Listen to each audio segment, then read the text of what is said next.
নমস্কার, আমি রাখি আমার নতুন আরও একটি ব্লগে আপনাদের সবাইকে স্বাগত জানিয়ে আজকের ব্লগটি শুরু করলাম। কেমন আছেন আপনারা সবাই? আশা করছি ভালো আছেন, আর আমরাও ভালো রয়েছি। এখন বাজে সকাল 8টা, আপনাদেরকে সাথে নিয়েই ব্লগটা শুরু করলাম। সকালবেলায় ঘুম থেকে উঠেছি আর টুকটাক কাজকর্ম করেই বিবেকের যত জুতো ছিল সব জুতোগুলো পরিষ্কার করে দিয়েছি, কেননা প্রত্যেকটা জুতো নোংরা হয়ে গেছিলো, পরতে পারছিল না। ওই জন্যে সবার প্রথমে আগে জুতোগুলো ধুয়ে এখানে জল ঝরতে দিয়ে দিলাম। বিবেককে ছেড়ে দিয়ে তারপরে এই যে ওপরে চলে এলাম। এখন বাজে 9:30 মতন, আর জুতো ধুতে গিয়ে নাইটিটা একটুখানি ভিজে গেছিলো, তো যার কারণে নাইটিটা চেঞ্জ করে আবারও একটা নাইটি পরে নিয়েছি। আর এই যে সকাল 9:30 থেকে কাজ শুরু করলাম, আর এখন তো সারাদিন কাজ চলতে থাকবে, কেননা বিবেক চলে গেছে স্কুলে। বিবেক বেরিয়ে যাওয়ার পরই আমি এই ধরনের কাজকর্মগুলো আর কি শুরু করি। সকালবেলায় কোনো মতেই কাজে হাত দিতে পারি না, কেননা বিবেকের পেছনেই সমস্ত সময়টা চলে যায়। স্কুলের ব্যাগ গুছিয়ে দেওয়া, টিফিন গুছিয়ে দেওয়া, ওকে রেডি করে দেওয়া, তো টুকটাক এই কাজগুলো করতে করতে না কখন যেন সকাল 7টা থেকে 9টা 9:30 বেজে যায়, বোঝাই যায় না। তো যাই হোক, এই যে ডাইনিং টেবিলটা আজকে একটুখানি ঘুরিয়ে দিয়েছি, আর চেয়ারগুলো তার সাথে সাথে একটুখানি মুছে নিচ্ছি। প্রচুর পরিমাণে ধুলো হয়, আর এইগুলো তো আর সবসময় সরিয়ে মোছাটা সম্ভব হয়ে ওঠে না। আর ওই জন্যই না চেয়ারগুলো মনে হয় বেশি ধুলো জমা হয়ে গেছে, যেহেতু অনেকদিন পরিষ্কার করা হয়নি। তো যাই হোক, এই যে সমস্ত চেয়ারগুলো মুছে জায়গা মতন আর কি সরিয়ে নিলাম। আজ মনে হচ্ছে পুরো ঘরটা একদম এলোমেলো হয়ে রয়েছে, চারোদিক একদম ছড়ানো ছেটানো। ডাইনিংটার যেমন অবস্থা তেমন রয়েছে বেডরুমের অবস্থা। তো যাই হোক, একটার পরে একটা এগুলো করে নিতে হবে, কেননা ছড়িয়ে ছিটিয়ে থাকুক আর যেরকমই থাকুক না কেন পরিষ্কার তো আমাকেই করতে হবে। আর এই যে একটুখানি যদি ঢিলেমি দিয়ে দিই কাজে, যদি মনে করি যে আজকে আর পরিষ্কার করব না, তাহলেই এরকম অবস্থা হয় ঘরের। আপনারা হয়তো দেখেন সব সময় পরিষ্কার পরিচ্ছন্ন করে রাখি, সব সময় হয়তো আমার ঘর এরকম টিপটাপ থাকে, কিন্তু একদমই সেটা নয়। ঘর কিন্তু এলোমেলো সব সময়তেই থাকে। আমার ঘরটা আমি ওই সকালবেলার দিকে গোছাই, বিকেল হতে না হতে ঘরের অবস্থা একদম যাচ্ছে তাই হয়ে যায়। তো আবারও সেই পরের দিন একই রুটিনে কাজগুলো করি, তো যে কারণে না ঘরটা একটুখানি পরিষ্কার থাকে। আর যদি মনে করি যে যেরকম রয়েছে থাকুক, করব না, তাহলে দেখা যায় ঘরের অবস্থা একদম মানে কী যে হবে সে তো আমিই জানি। আসলে ছোট বাচ্চা থাকলে না ঘর বাড়ি পরিষ্কার রাখাটা ভীষণ চাপ, কেননা বাচ্চারা তো নোংরা করবেই, চারোদিকের জিনিসপত্র এলোমেলো করে। অনেকেই আপনারা বলেন যে দিদি বিবেক কি নোংরা করে কি করে না। তো বিবেক যা নোংরা করে সে তো আর বলে ভাষায় প্রকাশ করা যাবে না, কেননা সারাটা দিন ঘর নোংরা করতে থাকে। এইদিকে সেইদিকে বই খাতা ছুঁড়ে ফেলে, তারপরে কাগজ কেটে কেটে ঘর নোংরা করে। আপনাদের তো অনেকবার আগেও বলেছি। তো যাই হোক, এর মধ্যেও আমি চেষ্টা করি সব সময় ঘরটাকে একটু সাজিয়ে গুছিয়ে পরিপাটি করে রাখার। আমার এলোমেলো অগোছালো ঘর দেখতে একদমই ভালো লাগে না। আমি ছোট থেকেই এরকম ঘর সাজাতে পছন্দ করি। যখন বাপের বাড়িতে ছিলাম তখন মায়ের ঘরটাও সুন্দরভাবে সাজিয়ে গুছিয়ে রাখতাম। আর এখন যেহেতু নিজের বাড়ি হয়েছে তখন তো আর কথাই নেই, এখন নিজের ঘরটাকে সবসময় চেষ্টা করি সুন্দর করে সাজিয়ে রাখার। যাই হোক, আপনাদের সাথে গল্প করতে করতে আমি অনেকটা কাজ এগিয়ে ফেলেছি। এদিকে একদম সোফাটাও সুন্দরভাবে গুছিয়ে নিয়েছি, ডাইনিং টেবিলটাও গুছিয়ে নিয়েছি। আসলে কি বলুন তো, আমার ঘরের দরজাটা খুললেই না এই ডাইনিং রুমটা পুরোটা একদম কিচেন থেকে একদম পুরো ডাইনিং রুম নিয়ে সমস্তটা দেখা যায়। দরজার সামনে যদি কেউ দরজাটা খুলে উঁকি মারে তাহলে পুরো ঘরটা যেহেতু দেখা যায়, তো সেই জন্য না এলোমেলো থাকলে ভীষণ খারাপ লাগে। তো ওই জন্যে আমি সবসময় ডাইনিং রুমটা গুছিয়ে রাখার চেষ্টা করি। তো যাই হোক, ওই দিকটা সমস্ত গুছিয়ে নিয়েছি। আর এরপর চলে এলাম এই যে রুমে। বিবেকের বই খাতা সমস্ত ছড়িয়ে ছিটিয়ে রয়েছে, ওকে তো রুটিন হিসেবে বইগুলো দিয়ে দিয়েছি, আর বাকি যে বইগুলো ছিল সেগুলো খাটের উপরেই ছিল। আর সকালবেলায় ম্যাম এসে একবার পড়িয়ে দিয়ে গেছে, তো এরকম অবস্থাতেই ম্যাম পড়িয়ে গেছে, কিছু করার নেই। তো যাই হোক, এই যে বিবেক চলে যাওয়ার পর এখন এই যে বই খাতাগুলো জায়গা মতন তুলে দিচ্ছি। এই মুহূর্তে আপনারা যারা আমার ভিডিওটি দেখছেন প্লিজ একটি লাইক করে দেবেন, আর আমার ভিডিওর কোনো অংশ যদি আপনাদের ভালো লেগে যায় কমেন্ট করে জানাতে ভুলবেন না।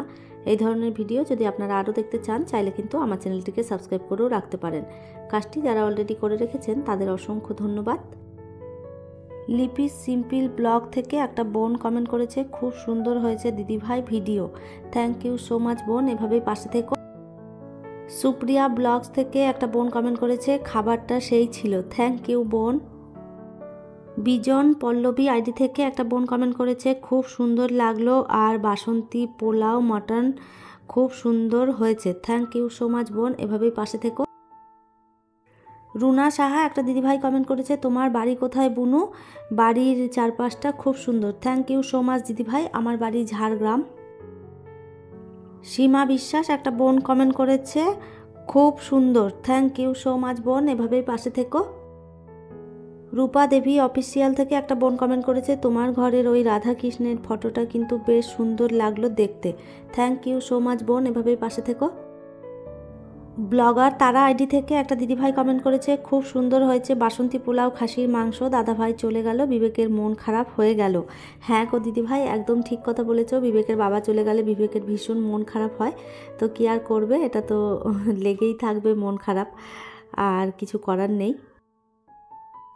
সীমা সিনহা একটা দিদিভাই কমেন্ট করেছে, কেমন আছো রাখি? আমি ভালো আছি দিদিভাই, আপনি কেমন আছেন?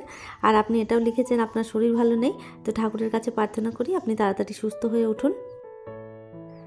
আপনারা আরও অনেকেই কমেন্ট করেছেন, আপনাদের প্রত্যেককেই জানাই অসংখ্য অসংখ্য ধন্যবাদ। এভাবেই পাশে থাকবেন। আর এই যে দেখুন এরিকা পাম যে গাছটা ছিল, এটার পাতাগুলো ধীরে ধীরে না একটা একটা করতে করতে না মরেই যাচ্ছে মনে হচ্ছে গাছটা।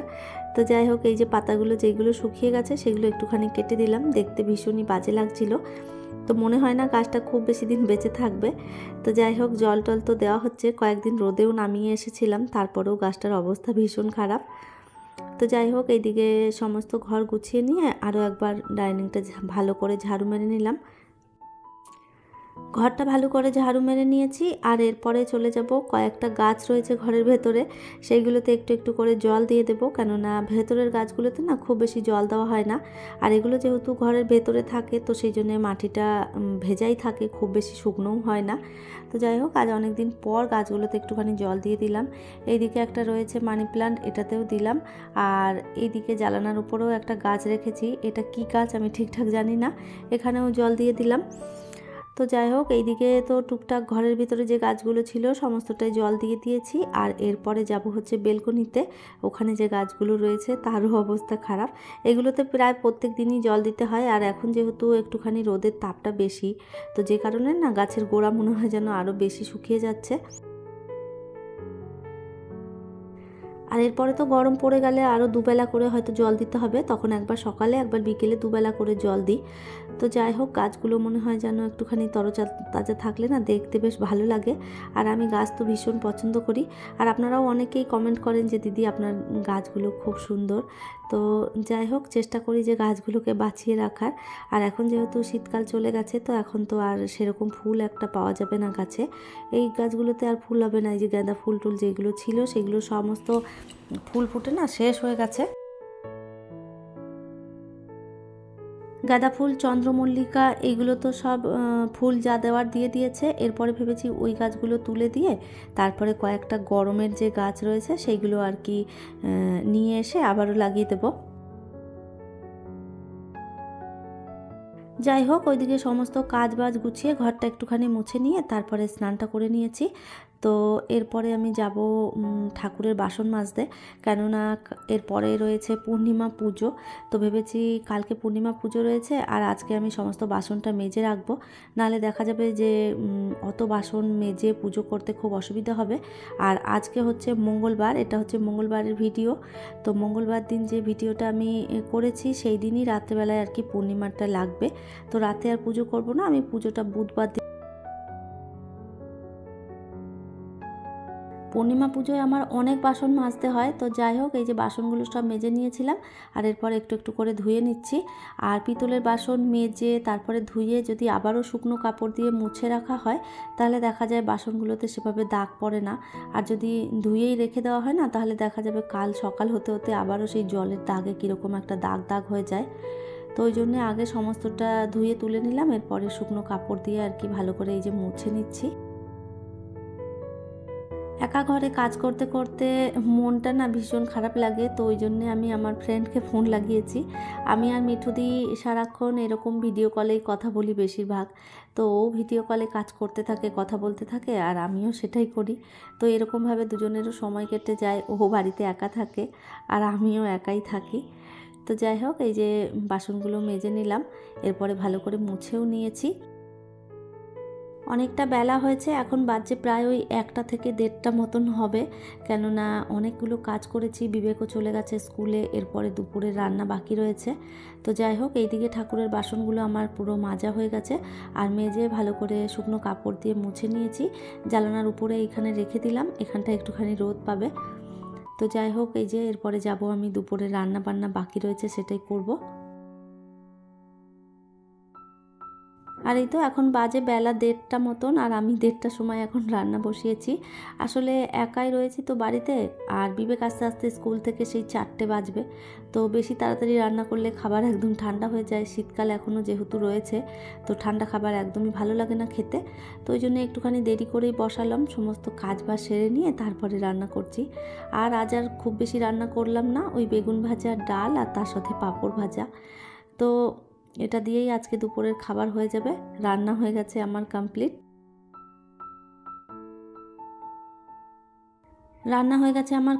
রান্নাঘরটাও গুছিয়ে নিয়েছি, একদম গ্যাস ট্যাস মুছে সমস্ত পরিষ্কার করে নিয়েছি, যে কটা বাসন ছিল সেটাও ধুয়ে ফেলেছি।